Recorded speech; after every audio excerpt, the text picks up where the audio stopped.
Je vais vous raconter une petite histoire qui m'est arrivée il y a de ça quelques années. En novembre 2022, je venais de lancer mon activité d'indépendant. Et puis, je vais à un événement de la CCI. Alors, CCI, pour ceux que ça ne parle pas, c'est la Chambre de commerce internationale. On est sur la métropole lilloise. À cet événement, il y a 800 professionnels, ce qui est pas mal quand même. Bon, j'arrive tout seul, obligé forcément d'aller parler au reste, du moins de ces 800 personnes, parce que sinon je passe ma soirée tout seul, aucun intérêt. Donc, je commence à aller voir progressivement ces professionnels. Et puis au cours de la soirée, je rencontre un ancien DRH de la grande distribution, 30 ans de carrière, aujourd'hui consultant indépendant formateur, sur des sujets de management.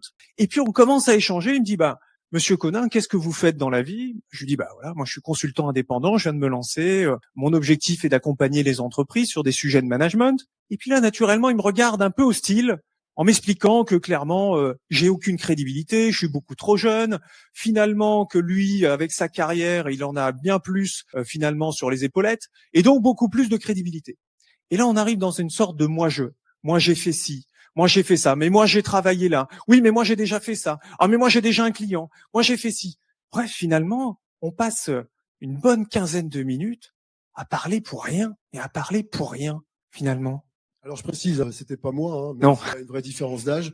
Bon, vous l'aurez compris, il a 58 ans et moi j'en ai 29. c'est ça, On a vraiment mon âge, c'est le double du tien. exactement. Tu t'es dit quoi dans cet entretien alors avec ce moi-je? Finalement, tu vois, moi j'ai eu la sensation d'être dans un combat de coq. C'était un vrai concours d'ego, finalement, à savoir qui était le meilleur et qui avait raison. Ça servait à rien, hein. Ça servait à rien. Et alors, ça s'est arrêté là? Ah non. Non, ça s'est pas arrêté là parce que vous avez compris, il y avait 800 personnes. Et au cours de la soirée, j'ai rencontré d'autres personnes, notamment une personne qui, aujourd'hui, est devenue un ami, s'appelle Philippe. J'ai rencontré Philippe. Philippe, c'est quelqu'un qui est assez connu sur la métropole lilloise parce que c'est un dirigeant dans le secteur immobilier, très connu. J'échange avec lui. Et puis, ça arrive à la même question. Monsieur Conin, qu'est-ce que vous faites dans la vie? Je lui dis, pareil, hein, je fais consultant, management, je travaille sur des sujets de conduite du changement, etc. Et je vois Philippe qui prend une posture un peu curieuse cette fois-ci. Il me regarde et il me dit, attendez, Monsieur Codin, dans mon esprit, moi, j'avais l'impression qu'un manager de transition était plus âgé. Mais il est curieux. Alors, je lui dis, Philippe, vous avez raison. Vous avez raison, mais sachez que si vous voulez connaître le futur, vous avez tout intérêt à vous entourer de ses habitants.